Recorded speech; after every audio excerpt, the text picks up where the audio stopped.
So hello guys and welcome to Omni Sparky.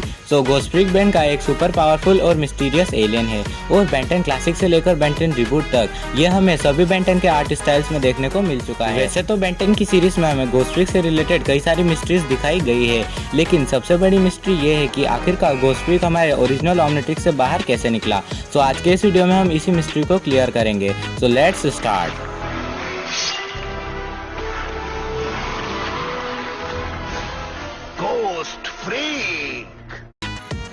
Ben 10 classic के ghost freak out वाले episode में जब Ben एक लड़के को बचाने के लिए वाइल्ड मट में ट्रांसफॉर्म होता है तो उस बच्चे की आंख और आवाज घोस्ट फ्रीक की तरह हो जाती है और फिर घोस्ट फ्रीक बेन के ट्रांसफॉर्मेशन वाइल्ड मट को हाथ में पकड़कर उससे कहता है कि मुझे ओमनिट्रिक्स से बाहर निकलना है। और इसके बाद हमें दिखाया जाता है कि बेन की नींद खुल चुकी है और ये सब सपना था। इसके बाद हमें बेन और ग्रैंडपा मैक्स एक स्कूल में दिखाए जाते हैं जहाँ पर वो ग्वेन के एडमिशन के लिए आए थे।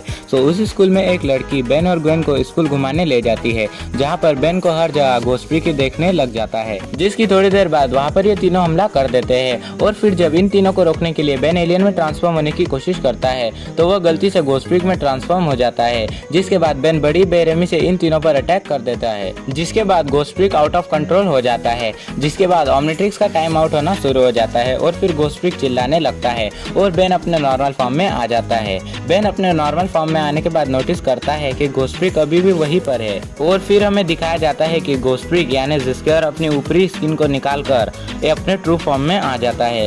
ऐसा कैसे हुआ, आखिरकार जिस्केयर ओमनिट्रिक्स से बाहर कैसे निकला? मैं तुमको इसका आंसर बताता हूँ। जब मैक्स ओमनिट्रिक्स के लिए वाइल्ड वाइन यानी फ्लोरोना का डीएनए सैंपल स्कैन करने के लिए उसके प्लेनेट पर गई थी तो उसने जिस फ्लोरोना यानी वाइल्ड वाइन का डीएनए स्कैन किया था उस फ्लोरोना पर जिस्केयर ने अपना कंट्रोल किया था, जिसके कारण उस फ्लोरोना के साथ ओमनिट्रिक्स के अंदर इक्टोनोराइट मतलब जिस्केयर का डीएनए भी स्कैन हो जाता है। लेकिन डीएनए के साथ साथ ओमनिट्रिक्स पूरे जिस्केयर को ही अपने अंदर सील कर लेता है। जिसके बाद जब बेन को ओमनिट्रिक्स मिलता है तो वो जब फर्स्ट टाइम घोस्ट फ्रीक में ट्रांसफॉर्म होता है तो वो उस एलियन से बहुत ही ज्यादा डर जाता है और वो इसमें बहुत ही ज्यादा कम ट्रांसफॉर्म भी होता था, जिसके कारण जिस्केयर ओमनिट्रिक्स के अंदर होते हुए भी बेन पर कंट्रोल नहीं कर पाता था। लेकिन इतने दिन ओमनिट्रिक्स के अंदर रहने के कारण घोस्ट फ्रीक को ओमनिट्रिक्स के बारे में बहुत कुछ पता चल जाता है। और जब सर्कस के ये तीन लोग बेन पर अटैक करते हैं तो घोस्ट फ्रीक ओमनिट्रिक्स की मदद से बेन को खुद में ट्रांसफॉर्म कर लेता है।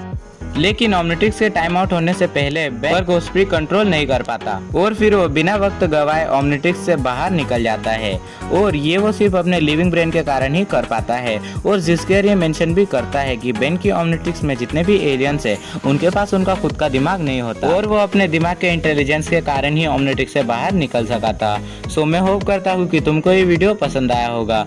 अगर तुम्हारे भी मन में ऐसे कोई क्वेश्चन है तो मुझे कमेंट्स में जरूर बताना, मैं उनका आंसर देने की जरूर कोशिश करूंगा। मैं मिलता हूँ नेक्स्ट वीडियो में, तब तक के लिए जय हिंद, जय भारत, वंदे मातरम।